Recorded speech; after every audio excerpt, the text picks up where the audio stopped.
was a cold, drizzling night when 29-year-old Emily Carter checked into Pinewood Lodge.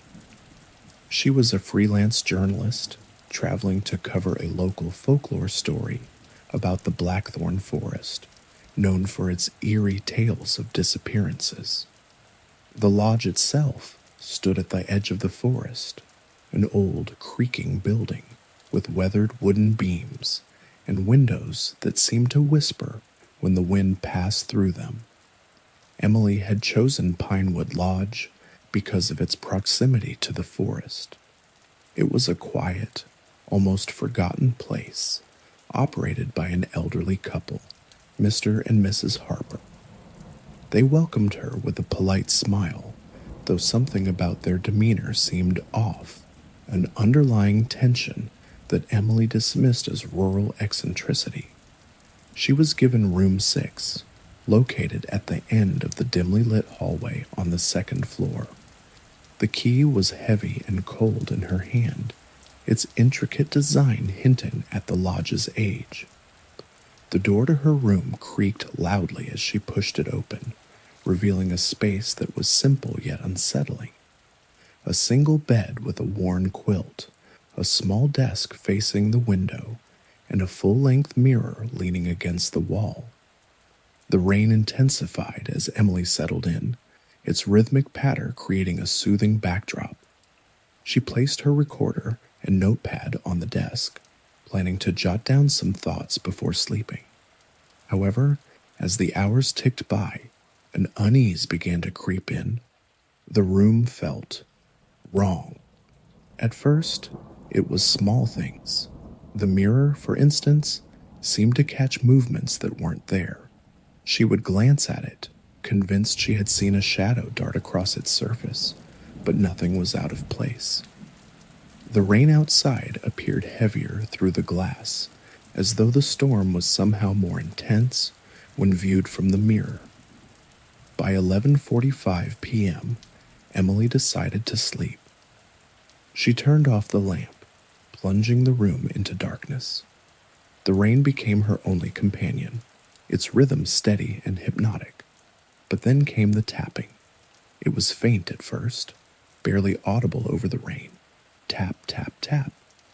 Emily sat up in bed, her heart quickening. The sound was coming from the direction of the mirror. She stared at it, her breath fogging in the chilly room. The tapping grew louder, more insistent. It wasn't random. It had a rhythm, almost like someone was trying to communicate. Summoning her courage, Emily switched on the bedside lamp.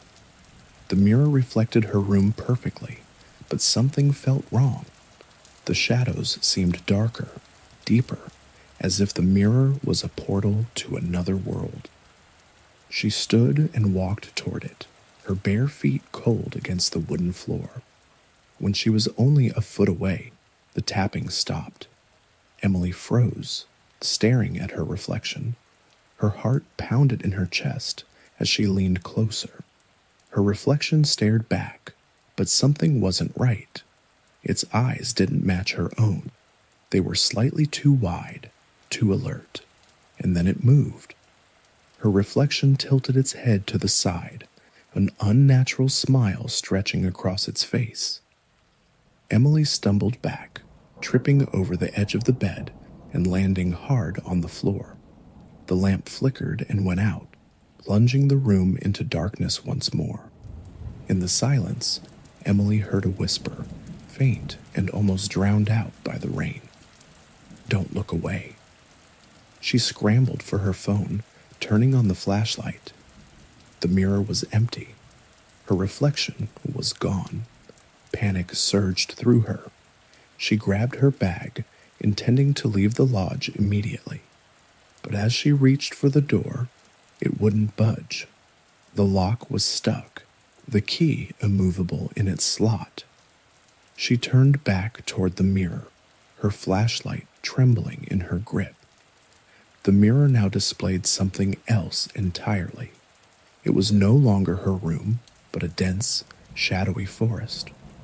The trees twisted unnaturally, their branches clawing at the sky.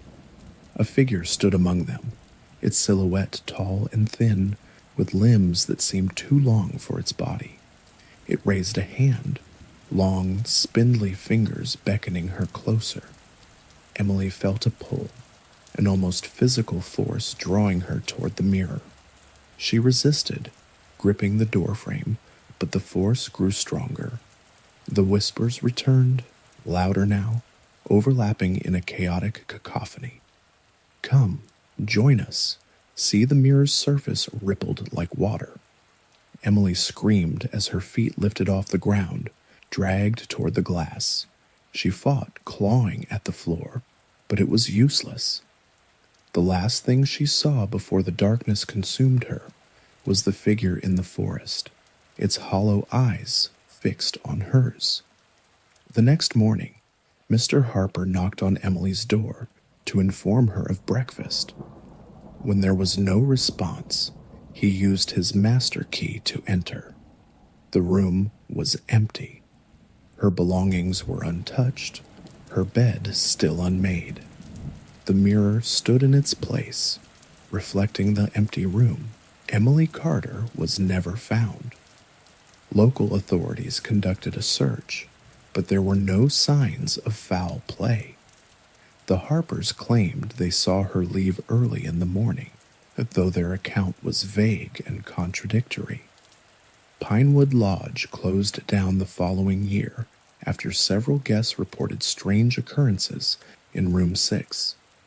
Those who stayed there spoke of whispers, tapping sounds, and a mirror that didn't quite reflect reality. To this day, the lodge remains abandoned, its windows boarded up, its halls silent. But locals swear that on stormy nights, if you stand outside and listen closely, you can hear the faint sound of tapping, as though someone or something is still trying to communicate from the other side. In the autumn of 1989, Sarah and Daniel Walker, a married couple in their mid-30s, decided to spend a weekend in the quiet woods of Cedar Ridge. They wanted to escape the bustle of their lives in New York City. A small, rustic cabin nestled deep within the forest seemed perfect for their getaway. The cabin, booked through a local agent, was described as charming and secluded. The agent had been vague about its history, mentioning only that it had been unoccupied for several years. That didn't bother Sarah or Daniel. They wanted privacy. They arrived late in the afternoon. The air was crisp, carrying the earthy scent of fallen leaves. The cabin looked old but sturdy, its wooden exterior darkened by years of weathering. A thick layer of moss clung to the stones of the chimney, and the windows seemed to stare like empty eyes. The couple settled in quickly. The interior was sparse but functional. A small kitchen, a fireplace in the living area, a single bedroom, and a tiny bathroom. A trapdoor in the kitchen floor caught Sarah's eye, but Daniel brushed it off as likely leading to an old storage cellar. As the sun set, the woods transformed. The golden light faded, replaced by shadows that seemed to stretch and twist. The cabin creaked as the temperature dropped, and the wind howled through the trees. Inside, the fireplace crackled, casting flickering light on the walls.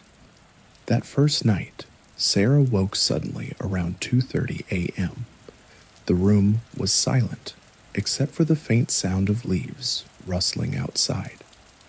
She thought she heard something else, a low, rhythmic creaking, like the sound of wood bending under pressure. She nudged Daniel awake. "Do you hear that?" He listened for a moment but shook his head. "It's just the old cabin settling. Go back to sleep." But Sarah couldn't shake the unease. She stared into the darkness, her eyes fixed on the bedroom door. She felt as though someone or something was watching them. The next morning, the couple explored the area. The forest was beautiful, with vibrant red and orange leaves carpeting the ground. Yet an underlying eeriness hung in the air.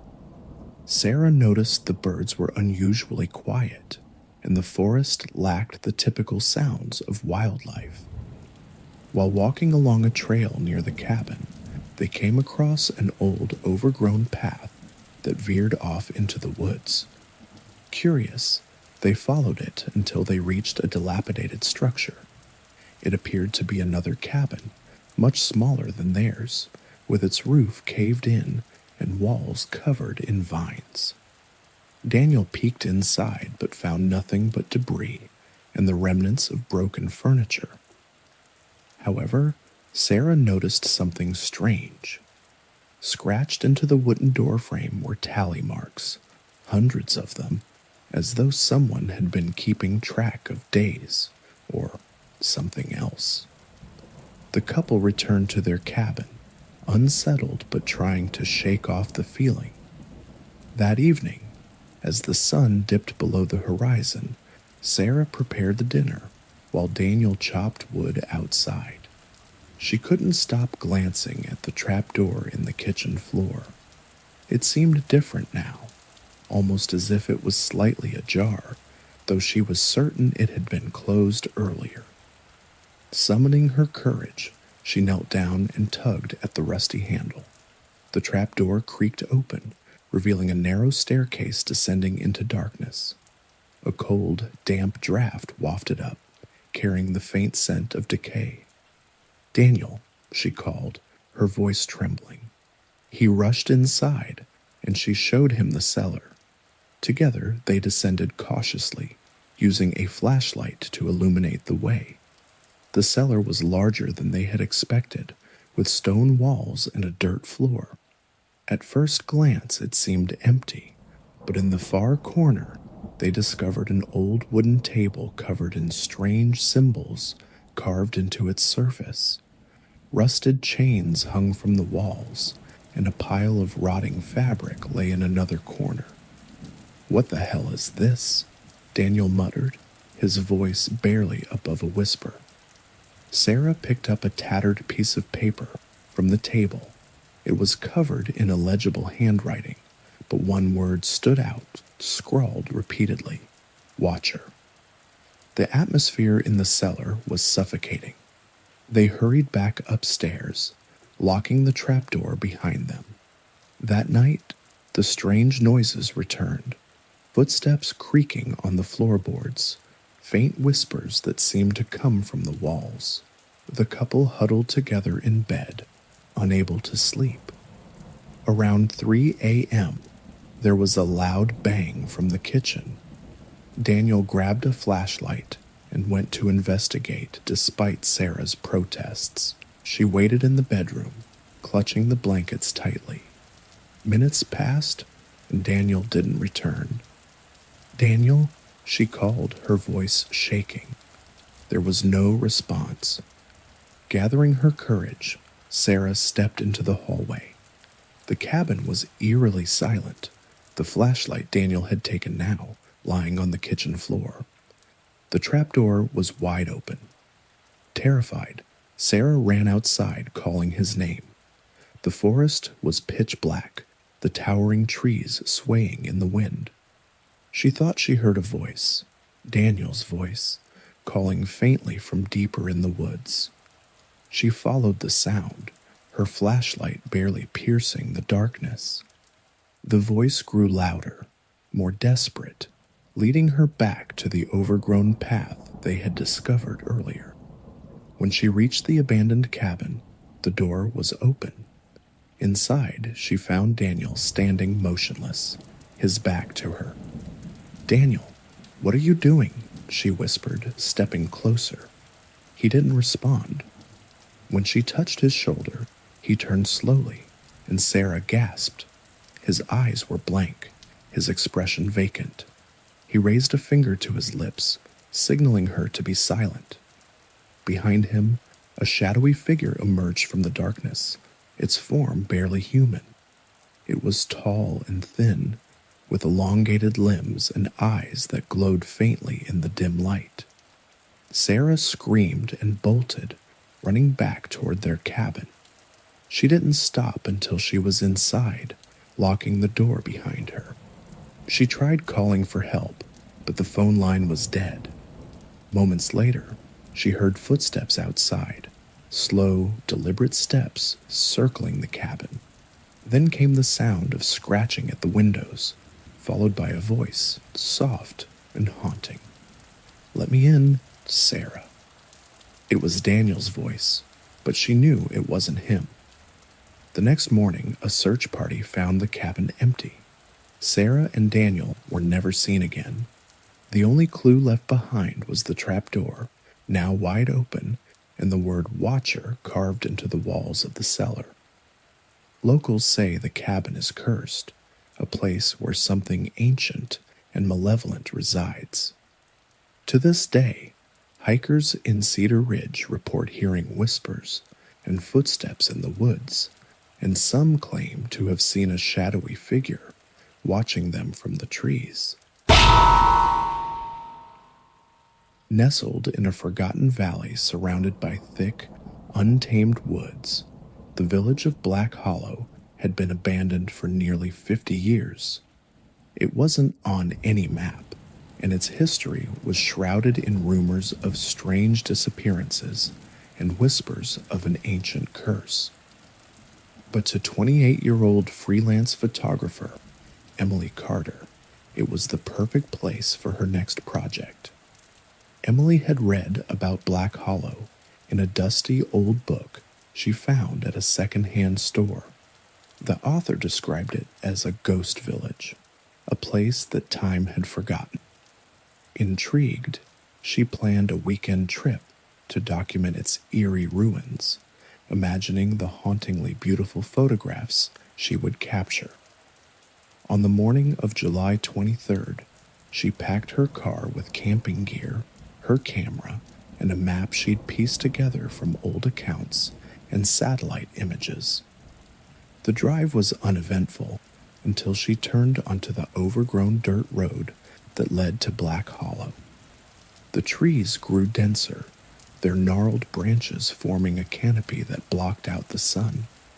By the time Emily reached the village, a heavy fog had settled over the area, muffling all sound. The air felt unnaturally still, and the only noise came from the crunch of gravel beneath her tires. She parked her car near the crumbling remains of a church, its steeple leaning precariously to one side. The village consisted of about a dozen structures, most of them little more than skeletons of wood and stone. Ivy and moss had claimed the walls, and shattered windows stared out like empty eyes. Emily felt a chill run down her spine as she stepped out of the car. It wasn't the cold, it was the oppressive silence. She set up her camera and began exploring. The first few hours were uneventful, though the atmosphere weighed on her. She found an old schoolhouse with broken desks scattered across the floor and a rusted playground where swings creaked in the breeze. As the afternoon wore on, Emily noticed something odd. Despite the thick fog, she occasionally glimpsed movement in the distance, shadows flitting between buildings. At first, she assumed it was an animal, but the movements were too deliberate, too human. She called out, her voice echoing in the empty village. "Hello? Is someone there?" No response. By dusk, Emily had captured dozens of haunting images. She decided to camp in the village square, near the remnants of a fountain. She built a small fire, hoping its light would drive away the unease that had been growing since her arrival. As night fell, the fog seemed to thicken and the silence deepened. Emily sat by the fire, reviewing the photos on her camera. That's when she noticed something that made her blood run cold. In several of the images, faint figures were visible in the background, pale, indistinct shapes standing in the shadows of the ruins. She hadn't seen anyone while taking the photos, and the figures hadn't been there before. Her hands trembled as she flipped through the images. In the most recent ones, the figures appeared closer, their features slightly clearer. They were gaunt, with hollow eyes and mouths that seemed frozen mid-scream. Suddenly, a sound broke the silence, a faint, rhythmic tapping. Emily froze, her breath catching in her throat. The tapping grew louder, coming from the direction of the church. She grabbed her flashlight and shone it toward the building. The beam of light cut through the fog, revealing the church door swinging slowly on its hinges. Despite every instinct telling her to run, Emily approached the church, her camera slung around her neck. The door creaked as she pushed it open. Inside, the air was cold and damp, and the faint scent of mildew lingered. The pews were overturned, and the altar was covered in a thick layer of dust. As she moved further inside, her flashlight flickered. She tapped it, and the beam steadied, but the tapping sound had stopped.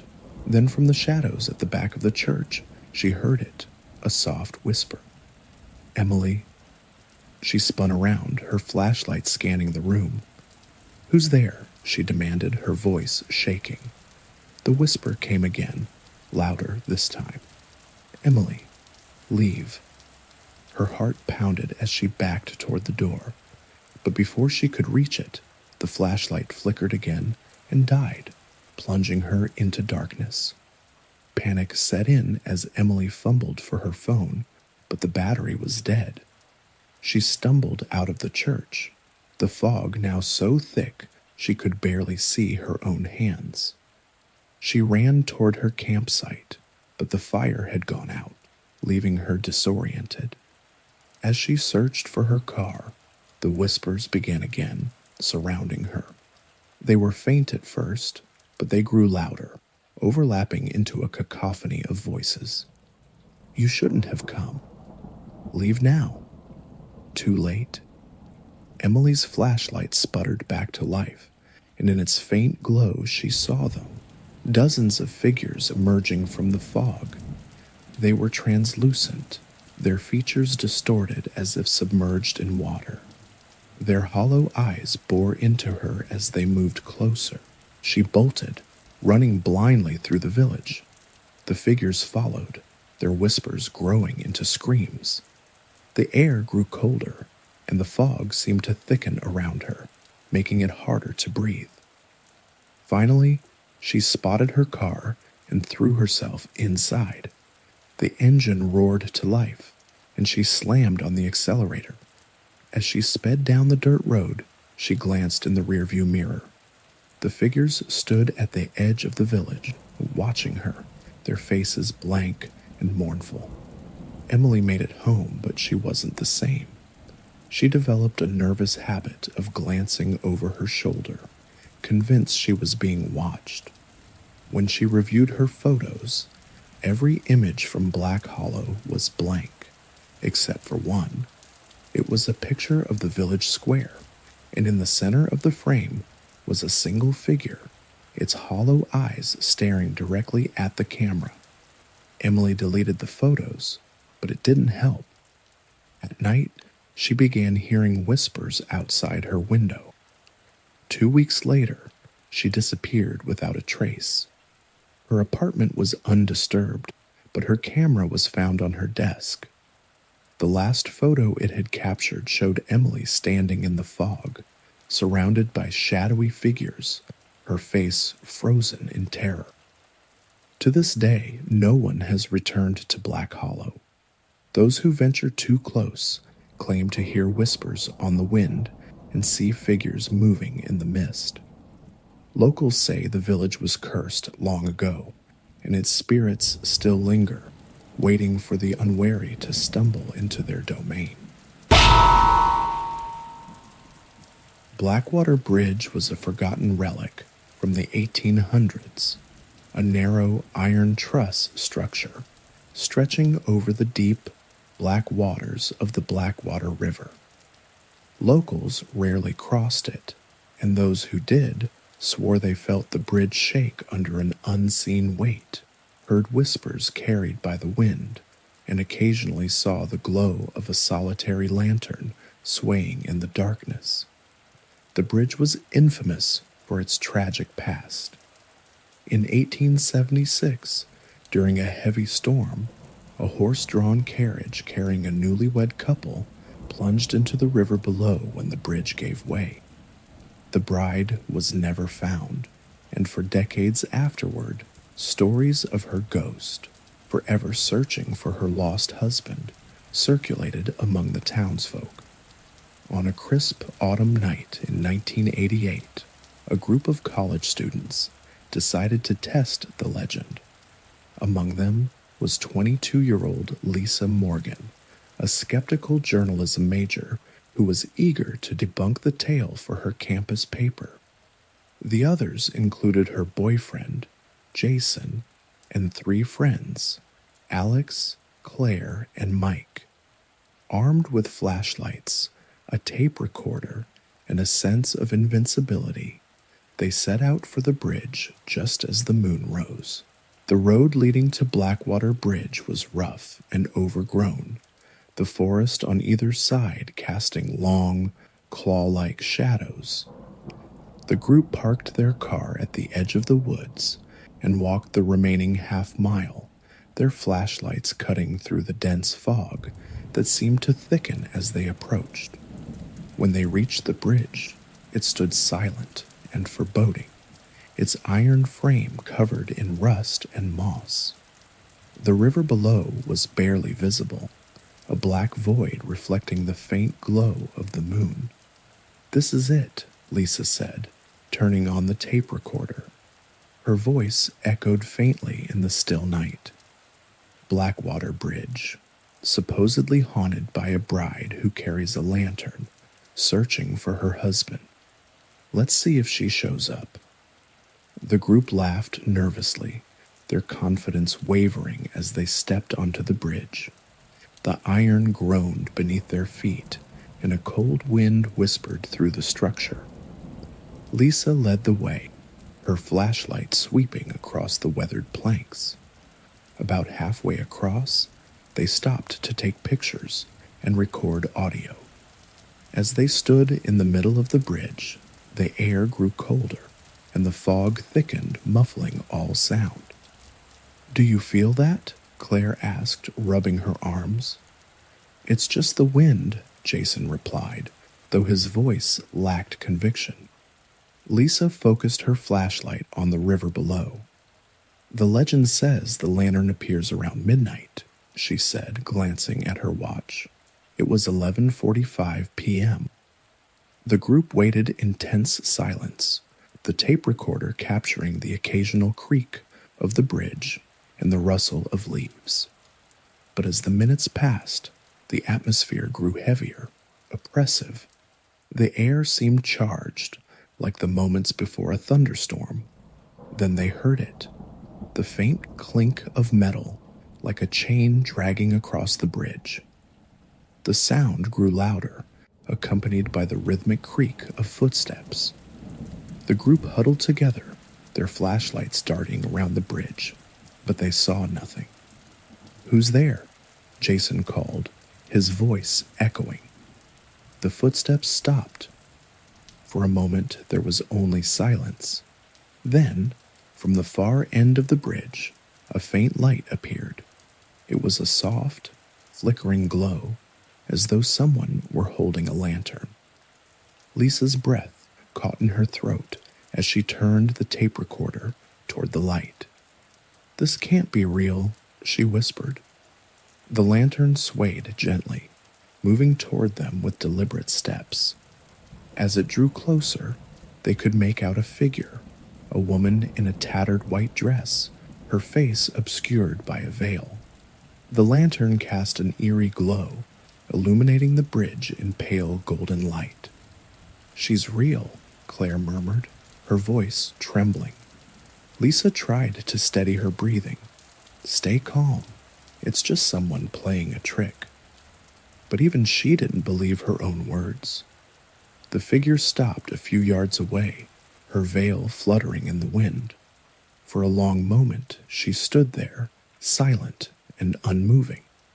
Then she raised the lantern, and the light flared, casting long shadows across the bridge.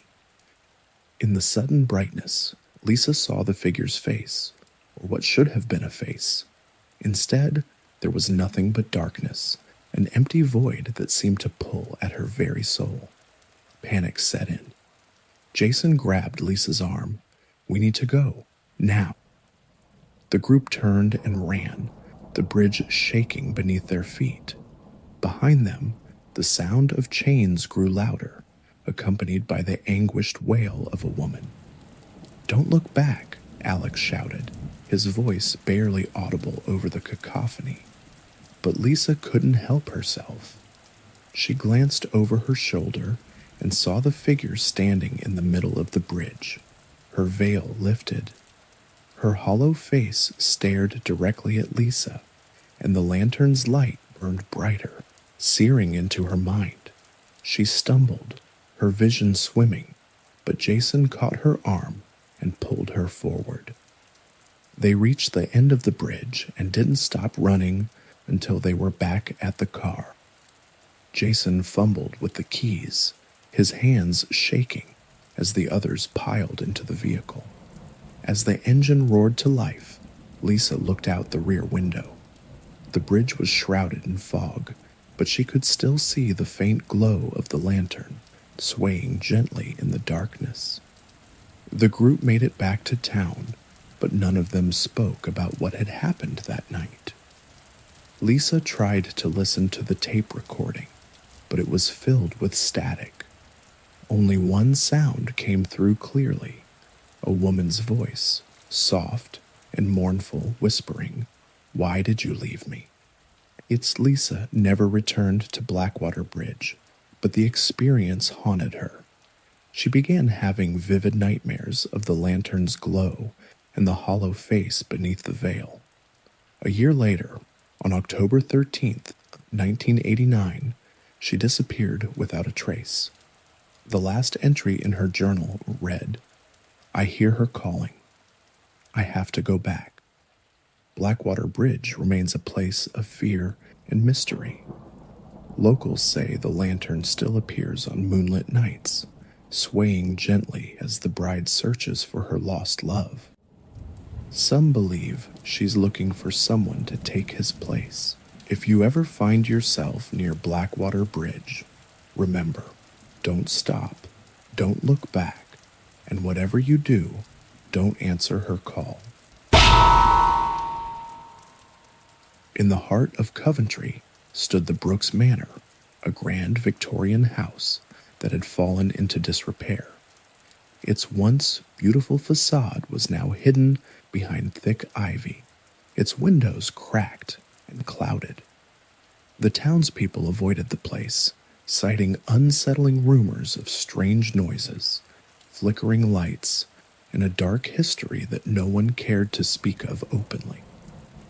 The manor had been abandoned since 1968, when the last of the Brooks family mysteriously disappeared. For decades, the house remained untouched, save for the occasional urban explorer who dared to venture inside. Few stayed long, and none returned with a clear story of what they'd seen. In March 1994, 26-year-old Alice Graham, an amateur historian, purchased the property at an auction. She was drawn to its mysterious past and believed she could restore it while uncovering its secrets. Despite warnings from locals, Alice moved in alone, armed with a notebook, a flashlight, and a strong determination to document every detail of the house's history. The first few days were uneventful. Alice spent her time cleaning and cataloging the rooms, which were filled with cobwebs, decaying furniture, and faded portraits of the Brooks family. The house was eerily quiet, save for the occasional creak of the floorboards or the distant groan of the wind. It wasn't until the fifth night that things began to change. Alice was in the library, poring over a stack of old newspapers she'd found in a trunk. The articles hinted at scandal, rumors of an illegitimate child, financial ruin, and unexplained deaths within the Brooks family. As she read, a soft thud echoed through the house. She froze, listening intently.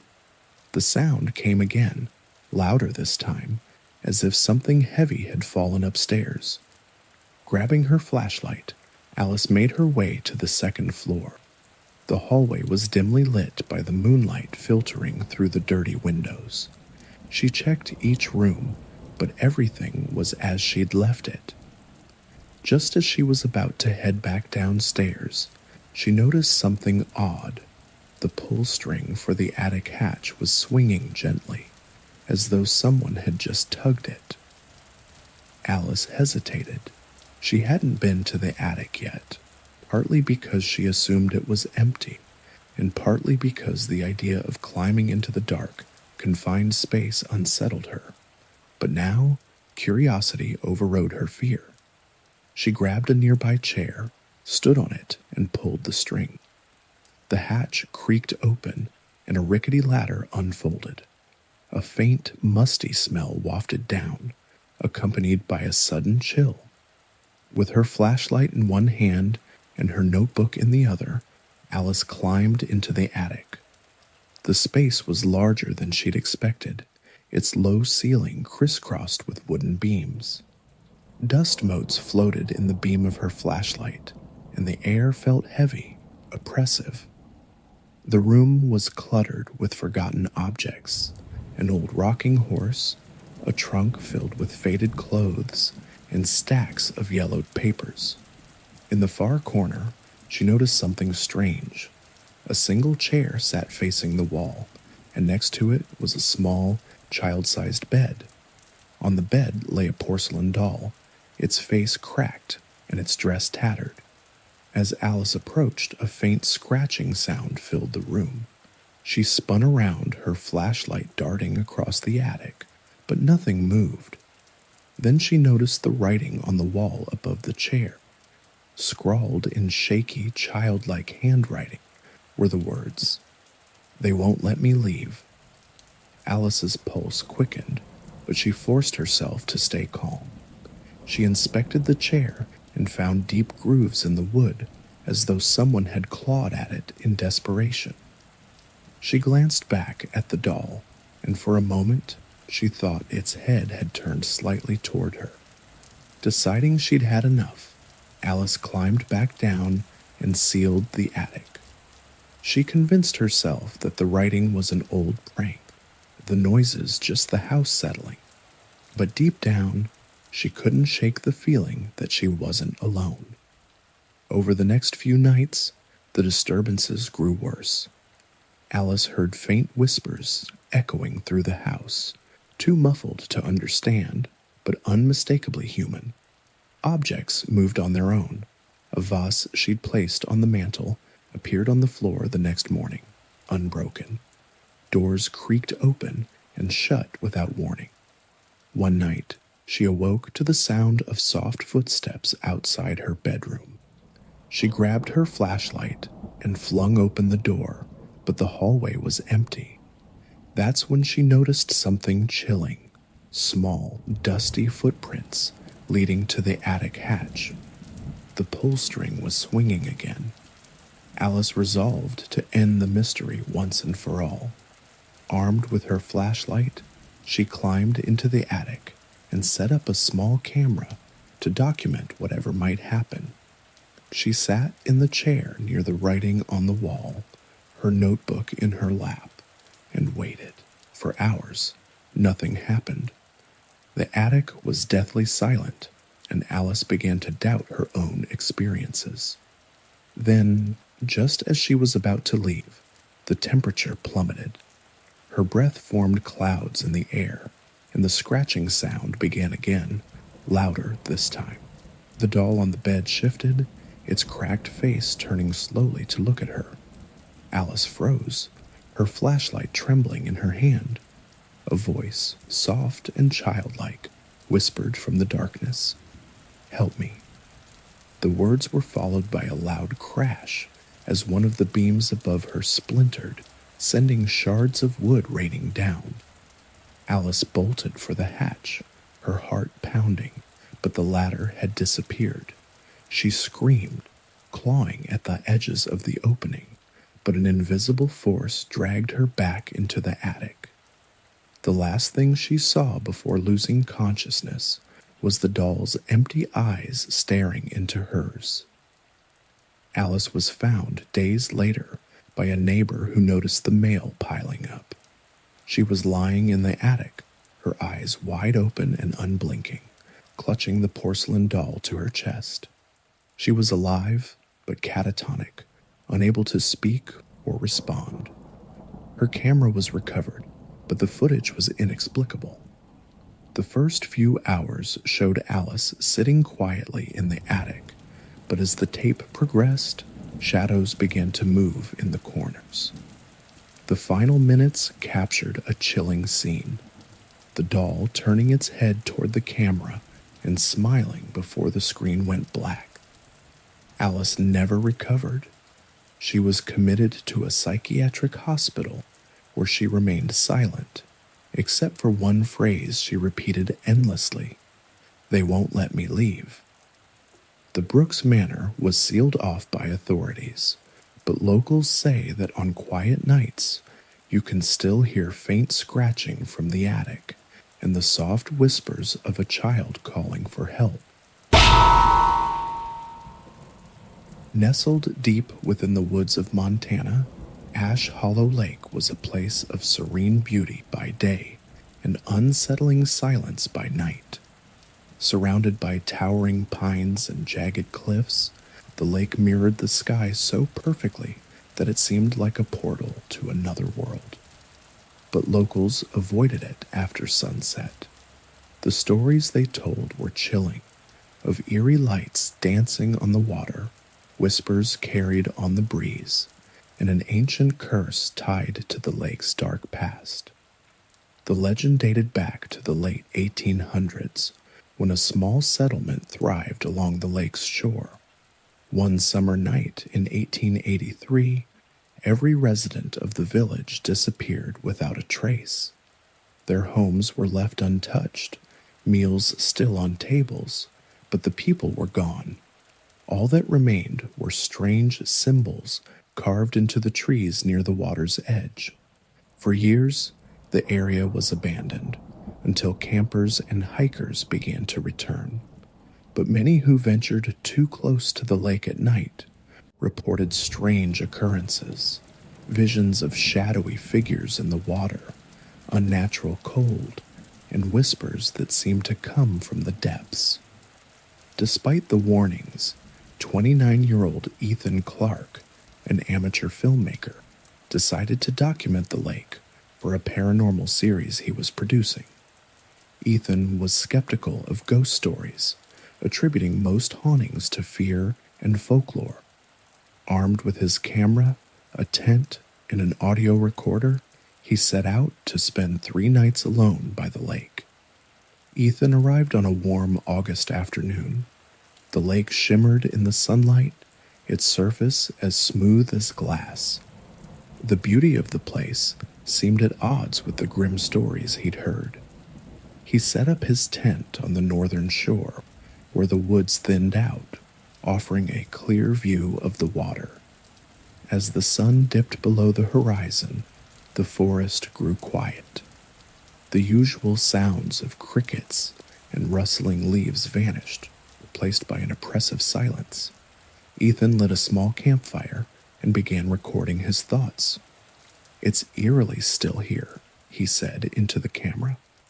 "Beautiful but unnatural, like the lake is holding its breath." Around midnight, Ethan decided to take a walk along the shore, his flashlight cutting through the darkness. The air was cool, and a thin mist began to rise from the water. As he walked, he noticed something peculiar, Strange markings carved into the trees, similar to the ones described in the old legends.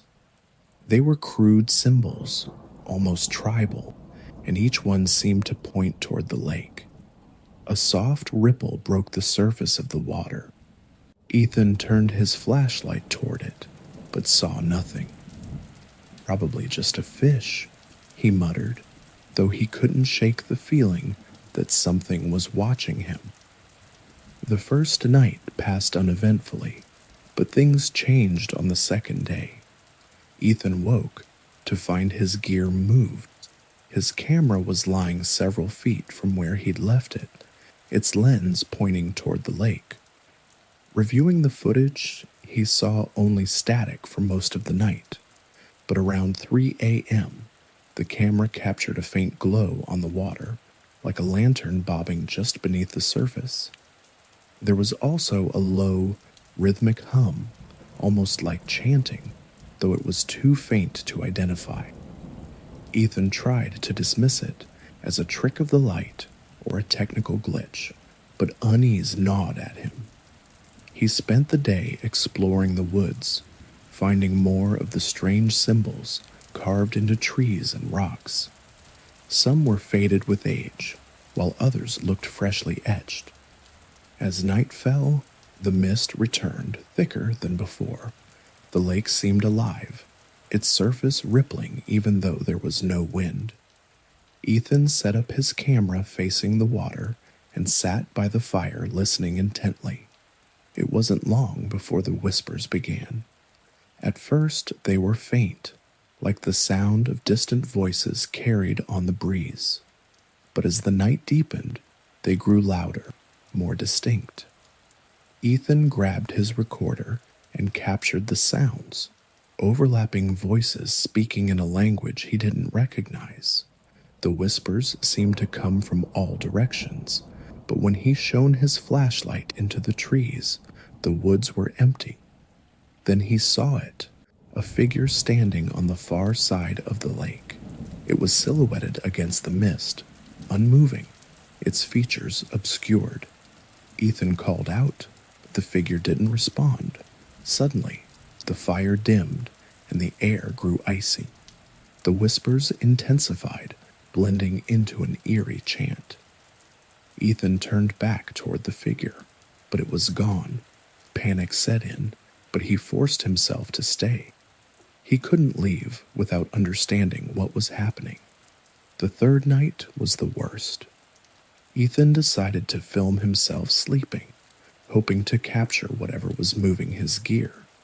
He set up his camera by the tent's entrance and crawled into his sleeping bag, exhaustion overtaking his fear.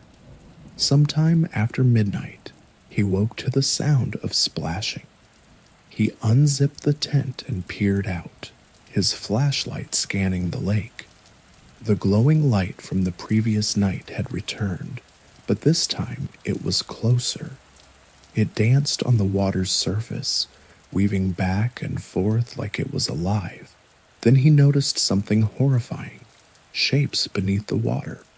They were faint at first, but as the light moved, he saw them clearly, pale, emaciated figures with hollow eyes staring up at him. The whispers turned into a cacophony of voices, each one pleading, crying, and screaming. Ethan stumbled backward, grabbing his camera. He recorded the shapes as they moved toward the shore, their arms outstretched, skeletal fingers breaking the surface of the water. He ran into the woods, the voices following him. The air grew colder with each step, and he felt the weight of unseen eyes watching him from the shadows. When he finally reached the car, he found the windows fogged up from the inside. Written in the condensation was a single word, "Stay." Ethan fled Ash Hollow Lake and never returned. The footage he captured was disturbing, blurry figures beneath the water, glowing lights, and in one frame, a face staring directly into the camera from just outside his tent. He tried to warn others about the lake, but no one listened. A few months later, 2 hikers disappeared in the area, their campsite found abandoned near the shore. To this day, Ash Hollow Lake remains a place of mystery and fear. Locals say the whispers still echo through the woods, and on misty nights, the glowing light can be seen moving across the water. Those who dare to visit are warned. Once the lake sees you, it never lets you go. Blackridge Asylum stood atop a hill, its looming structure a testament to a bygone era of psychiatric treatment. Once hailed as a beacon of modern medicine, it had long since fallen into disrepair. The asylum closed its doors in 1957 after a series of mysterious patient deaths, which were never explained. Over the years, it became a subject of folklore, an asylum where the walls whispered and the shadows moved when no one was looking. By 1978, the building was slated for demolition, but before it could be torn down, a young journalist named Claire Hensley decided to explore it for an article. Claire had made a name for herself writing about haunted places and urban legends, and Blackridge Asylum was the crown jewel of Massachusetts ghost stories. She arrived on a cold November afternoon, armed with a flashlight, a camera, and a tape recorder. As the sun dipped below the horizon, casting the asylum in deep shadow, Claire pushed open the rusted iron gates and stepped inside. The interior of the asylum was a labyrinth of decaying hallways and broken furniture. The air was thick with mildew, and the faint smell of antiseptic lingered, as if the building still remembered its purpose. Paint peeled from the walls, revealing cryptic messages carved into the plaster by long-forgotten hands. Claire documented everything: the crumbling patient rooms, the shattered windows, the remnants of old medical equipment. She felt a strange pull toward the East Wing, where the asylum's most notorious ward, Ward C, was located. This was where the most disturbed patients had been kept, locked away from the others. The heavy metal doors to Ward C were still intact, their surfaces scarred with deep scratches. Claire's flashlight illuminated a faded sign above the entrance: restricted access. Ignoring the growing unease in her chest, she pushed the doors open. The ward was eerily silent. Rows of empty cells lined the hallway, their metal bars casting long shadows across the cracked floor. Claire felt as though she was being watched, but every time she turned, there was nothing but darkness. One cell in particular caught her attention. The door was slightly ajar, and inside was a wooden chair facing the wall. Above the chair, words had been scratched into the plaster: "No one leaves." Claire snapped a picture, but as the flash illuminated the room, she saw something in the corner of her eye: a figure standing at the end of the hallway. She swung her flashlight toward it, but the corridor was empty. Her heart raced, but she pressed on, determined to uncover the truth about Blackridge. At the end of the hall was the door to the ward's observation room. Claire pushed it open and found a desk covered in dust and old patient records. Most of the files were illegible, but one stood out. It belonged to a patient named Eleanor Gray, a 32-year-old woman who had been admitted in 1954. The file described Eleanor as suffering from severe paranoia and delusions. She claimed to hear voices that no one else could, and she often spoke of the shadows that wanted to take her. The final entry in her file read, "Patient became non-responsive. Last seen in her cell on November 3rd, 1957. Declared missing." Claire's blood ran cold. Today was November 3rd, exactly 21 years since Eleanor's disappearance. As she read, a low hum filled the air, growing louder with each passing second. Claire turned on her tape recorder and held it out, capturing the sound. It was unlike anything she'd heard before, a mix of whispers and static. The lights on her recorder flickered, and the hum suddenly stopped. Then came the footsteps. They were slow and deliberate, echoing down the hallway. Claire froze, her flashlight trembling in her hand. "Hello?" she called, her voice barely above a whisper. The footsteps stopped, and then from the recorder in her hand, a voice whispered, "You shouldn't be here." Panic set in, but Claire forced herself to stay. She left the observation room and walked back into the hallway, her flashlight cutting through the darkness. The cell with the chair was different now. The door was wide open, and the chair faced the hallway. On it sat a doll, its porcelain face cracked and its eyes staring directly at her. Claire's breath caught in her throat. The doll hadn't been there before. As she stepped closer, the whispers began again, louder this time, surrounding her. "Help us. Don't leave. She's watching." The voices overlapped, growing more frantic. Claire felt a cold hand brush against her arm, but when she turned, there was no one there. She ran for the exit, her footsteps echoing in the empty hallways. But the asylum seemed to shift around her, the corridors twisting and stretching. Doors that had been open were now sealed, and new passages appeared where there had been none. Her flashlight flickered, and for a brief moment she saw them, dozens of figures standing in the shadows, their hollow eyes watching her. Among them was a woman in a hospital gown, her hair tangled and her face gaunt. It was Eleanor Gray. Eleanor raised a hand, pointing toward Claire. Her mouth moved, but the words were drowned out by the growing whispers. Suddenly, the hum returned, louder than ever, shaking the walls of the asylum. Claire didn't remember how she made it out. One moment she was running through the endless hallways, and the next she was outside gasping for air. The asylum loomed behind her, its windows dark and lifeless. When she checked her camera, the photos were distorted, the figures in the shadows barely visible.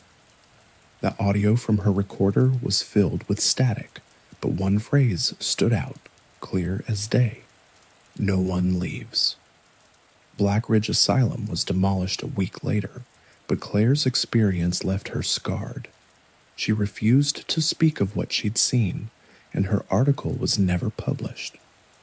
Years later, urban explorers who visited the site reported hearing whispers and seeing a pale woman in a hospital gown wandering the grounds. Some say Eleanor Gray never left the asylum, and now neither can the souls who dared to disturb her. On a frigid December evening, Father Michael Caro arrived at St. Joseph's Chapel to prepare for midnight mass. The small church, nestled in the quiet town of Ravenswood, was over 150 years old, its Gothic architecture standing as a testament to the faith of its founders. But locals whispered that the church held a darker history, one buried beneath layers of sacred rituals and forgotten sermons. The rumor spoke of an event in 1863 when the original priest, Father Gregory, vanished without a trace during a winter storm. The only clue left behind was his bloodied cassock found near the trapdoor leading to the crypt below the church. Ever since, St. Joseph's had been plagued by strange occurrences, objects moving on their own, flickering candles, and the distant sound of a man weeping late at night. Father Michael, a pragmatic man, dismissed the stories as superstition. But that winter night would challenge his faith in more ways than one. The snow fell heavily as Father Michael unlocked the chapel doors. The dim light of the stained glass windows painted the wooden pews in hues of crimson and gold. He moved through the nave, lighting the candelabras and placing hymnals neatly on the benches. As he approached the altar, a chill swept through the room, far colder than the winter air outside. He paused, glancing around. The silence was absolute, save for the faint creak of the old wooden beams above. Shaking off the unease, he continued his preparations, but as he lit the final candle, he noticed something odd. The flames in the candelabras flickered wildly, as if disturbed by an unseen wind, though the air was still. Then he heard it, a faint scratching sound coming from beneath the floor. Father Michael froze, his eyes darting to the trapdoor near the altar. It led to the crypt, where generations of priests and parishioners were buried. The scratching grew louder, more insistent, like nails raking against stone. He hesitated. The crypt hadn't been accessed in years, and the thought of descending into its cold depths filled him with dread. But he couldn't ignore the noise. With a deep breath, he grabbed a lantern and pulled open the heavy trapdoor. A rush of cold air greeted him, carrying with it the faint scent of damp earth and decay. The stone staircase spiraled downward into darkness. Lantern in hand, Father Michael descended, his footsteps echoing in the confined space. The crypt was colder than he expected, the air thick with an oppressive weight. Rows of stone coffins lined the walls, each engraved with the name of the deceased. His lantern cast long shadows that danced eerily across the ancient stone. As he moved deeper into the crypt, the scratching grew louder, now accompanied by a low guttural groan. It seemed to emanate from the far corner, where an ornate coffin lay half buried in rubble. The nameplate had been scratched out, leaving no indication of who rested within. Father Michael approached cautiously, his breath visible in the icy air. The groaning stopped, replaced by a deep silence that pressed against his ears. Just as he reached out to touch the coffin, the lid shifted. He stumbled back, the lantern trembling in his grip. The lid creaked open slightly, revealing darkness within. For a moment, nothing happened. Then, a skeletal hand emerged, its fingers unnaturally long and tipped with sharp, blackened nails. A wave of cold washed over him, and an unearthly voice whispered, "You shouldn't have come." Father Michael turned to flee, but the crypt seemed to shift around him. The staircase was gone, replaced by an endless corridor of coffins. Shadows moved along the walls, taking on twisted humanoid forms. The voice returned, louder this time, echoing from all directions. "You cannot leave. You belong to us now."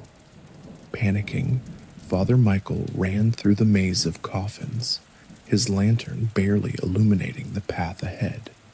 The shadows followed, their whispers growing into a cacophony of voices. He could feel their icy breath on his neck, their clawed hands reaching for him. Finally, he stumbled into a small alcove. In the center stood an altar, its surface covered in ancient symbols carved into the stone. On the altar lay a black apologies for the abrupt ending. Here's the continuation and conclusion of the story. Finally, he stumbled into a small alcove.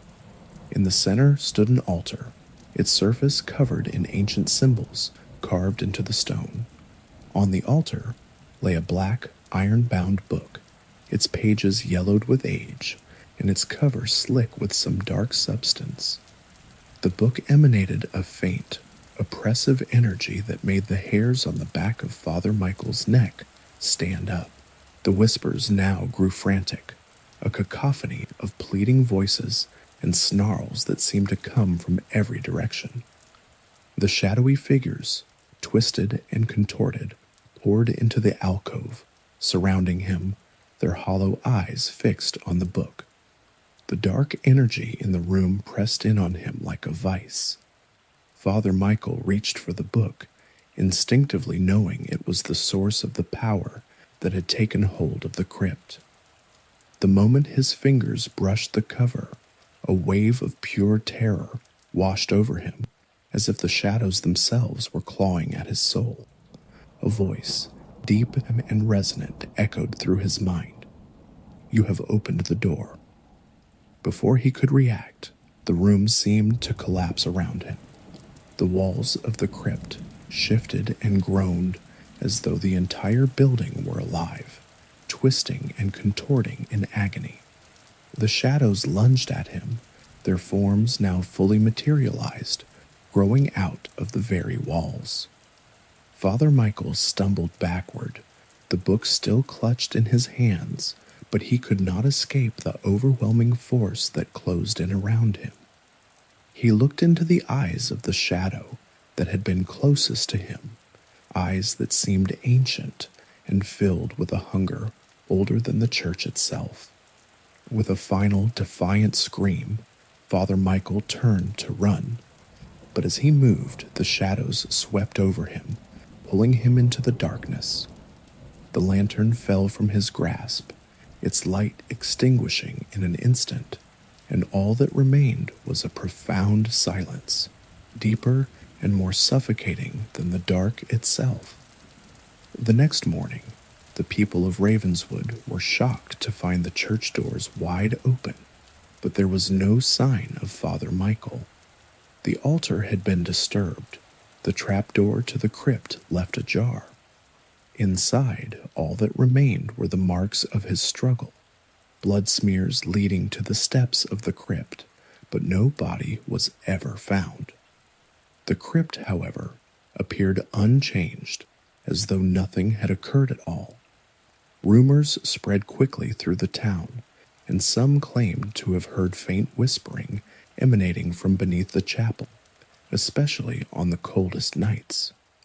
The church itself seemed to cast a long shadow over Ravenswood, its ominous presence never quite leaving the town.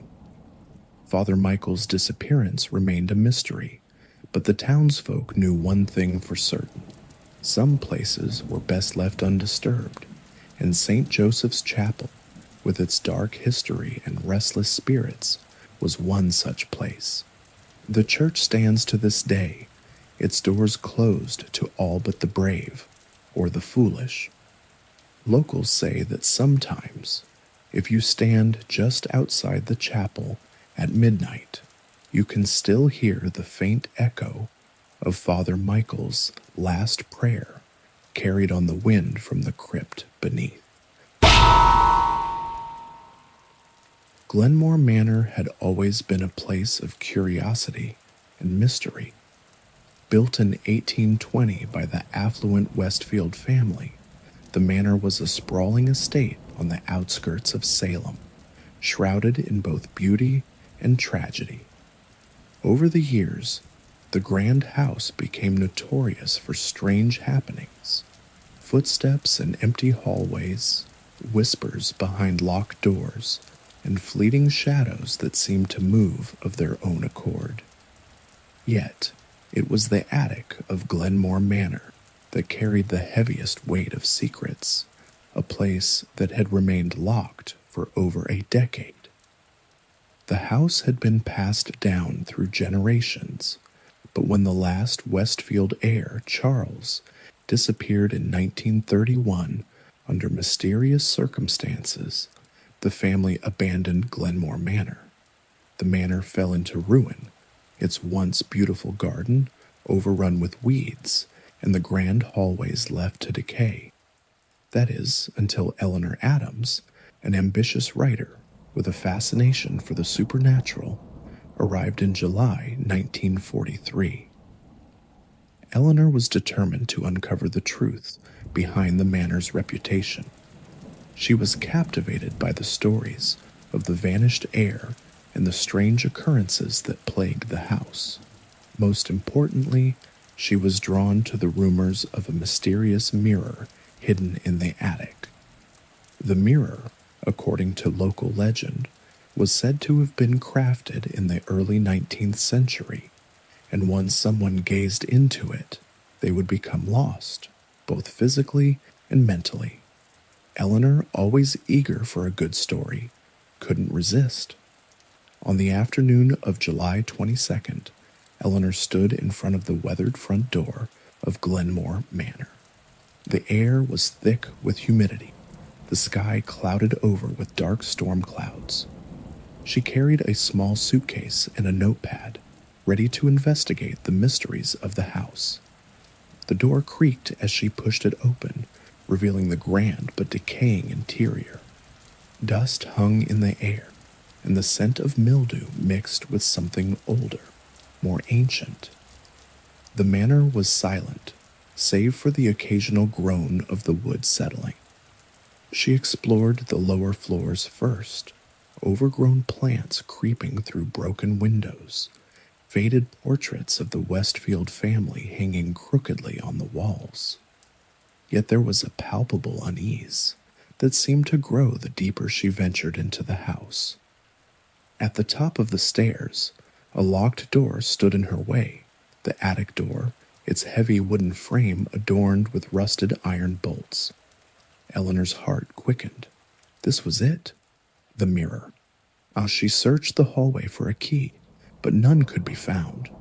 Her curiosity got the better of her, and she forced the door open with a loud crack, the hinges protesting under the pressure. The attic was a dusty, cluttered space, filled with forgotten furniture, old trunks, and boxes of family heirlooms. But in the far corner of the room, beneath a tattered sheet, stood the mirror. It was enormous, taller than any mirror she had ever seen, and the frame was ornately carved with intricate designs of swirling vines and mythical creatures. The glass itself was unsettling. It shimmered in a way that felt unnatural, as though it were more than just a reflection. Eleanor approached slowly, her hand reaching out to touch the frame. As her fingers brushed the cold surface, a sudden chill swept through the room, making her shiver. She hesitated for a moment, then gazed into the mirror. At first, nothing happened.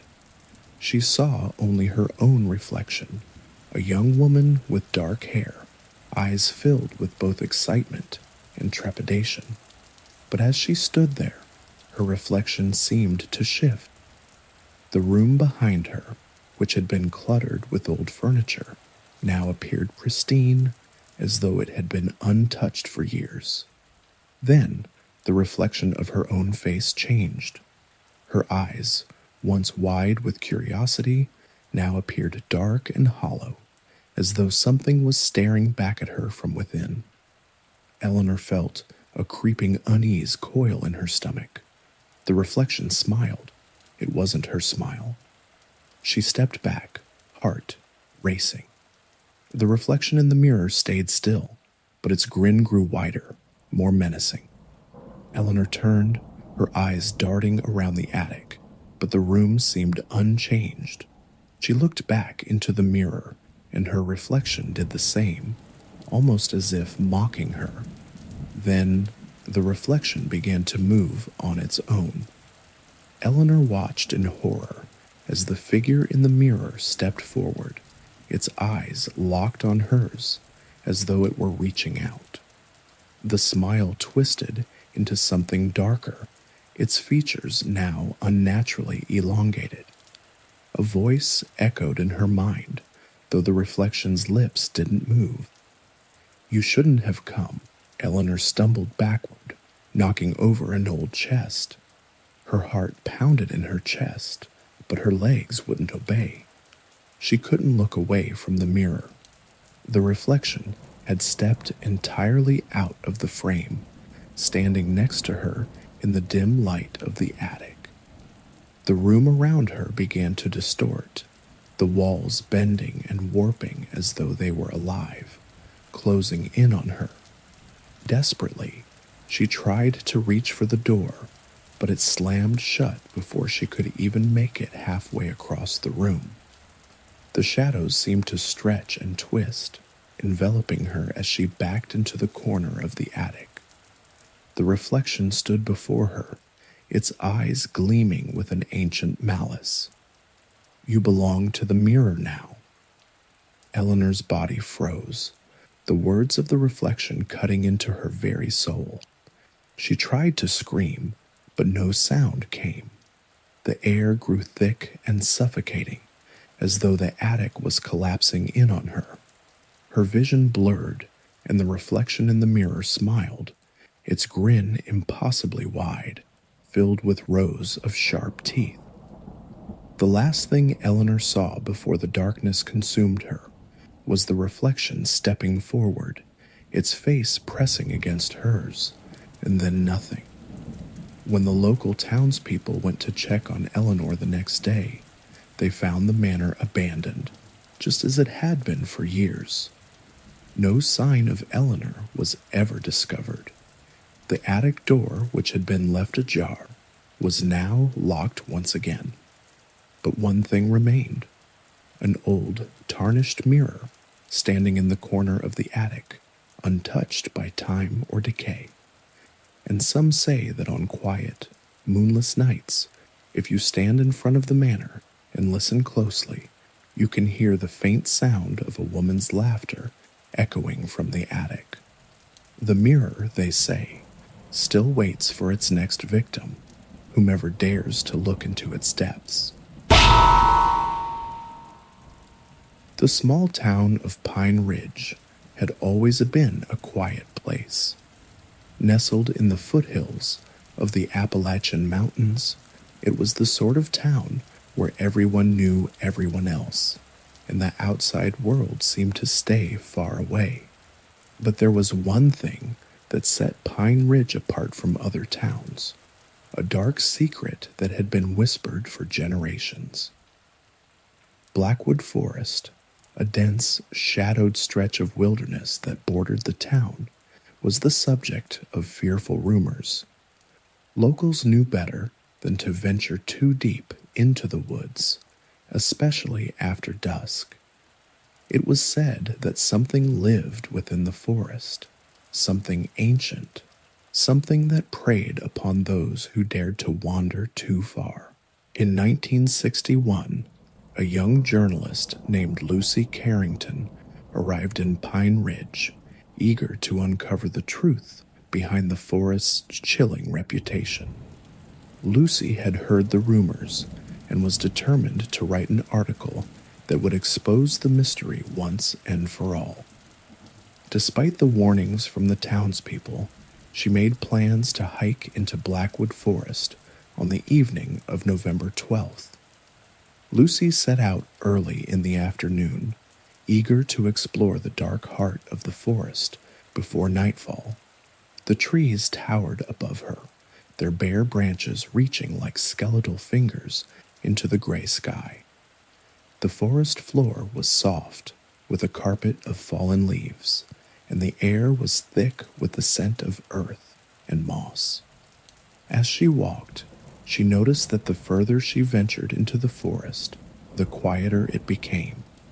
There was no wind, no rustling of leaves, just an eerie stillness that seemed unnatural. The oppressive silence was broken only by the occasional creak of a branch or the distant call of a bird. But as the hours passed, Lucy began to feel that something was watching her, something just beyond the trees, hidden in the shadows. At the edge of the forest, Lucy had come across an old wooden sign, weathered and faded with age. It read simply, "Do not enter." Ignoring the warning, she pushed forward, driven by the promise of a great story.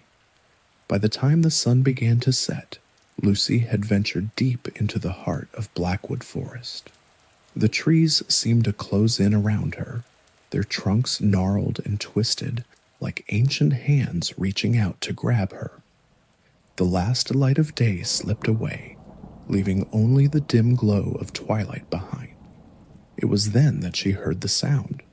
At first, it was faint, a low, mournful hum that seemed to echo through the trees. Lucy paused, straining to listen. The sound grew louder, becoming clearer. It was a voice, a hollow, ghostly voice whispering her name. Lucy, Lucy. Her heart skipped a beat. The voice was soft, almost tender, but there was something wrong about it. The voice wasn't coming from one direction. It seemed to be coming from all around her. She spun around, but saw nothing but the dense forest. The whispering voice grew louder, now a soft chant. Come, come deeper into the woods. Against her better judgment, Lucy began to walk, her footsteps hesitant, but drawn to the sound. She couldn't explain why, but something inside her compelled her to follow the voice. It wasn't until she was well past the point of no return that she realized she was no longer walking on the forest path. The trees had grown so dense that she couldn't see the sky above her anymore, and the air felt thick as though she were walking through a heavy mist. The whispering voice guided her forward, its tone soothing and hypnotic. As she walked deeper into the forest, she felt a strange sense of peace, a calm that seemed to wash over her despite the growing darkness around her. Then she reached a clearing. In the center of the clearing was an old stone well, covered in vines and moss. The air was thick with the scent of earth and decay. The whispering stopped, replaced by an eerie silence. Lucy stood still, her heart pounding in her chest as she looked at the well. A chill ran down her spine. Something wasn't right. Suddenly, the ground beneath her feet shifted as if the earth itself was alive.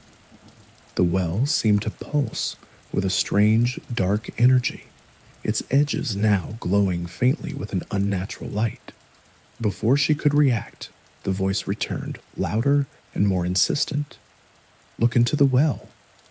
Lucy tried to turn and run, but her legs wouldn't move. Her body was frozen, her mind consumed by an overwhelming urge to obey. She stepped forward, her hand reaching out toward the well, and just as her fingers brushed the stone, the ground cracked open. A powerful force pulled her toward the well, dragging her into its depths. The last thing she heard before she fell into the blackness was the sound of the voice, now screaming in agony, echoing through the trees. Lucy, no. When the townspeople went searching for her the next morning, all they found was her camera, abandoned on the edge of Blackwood Forest.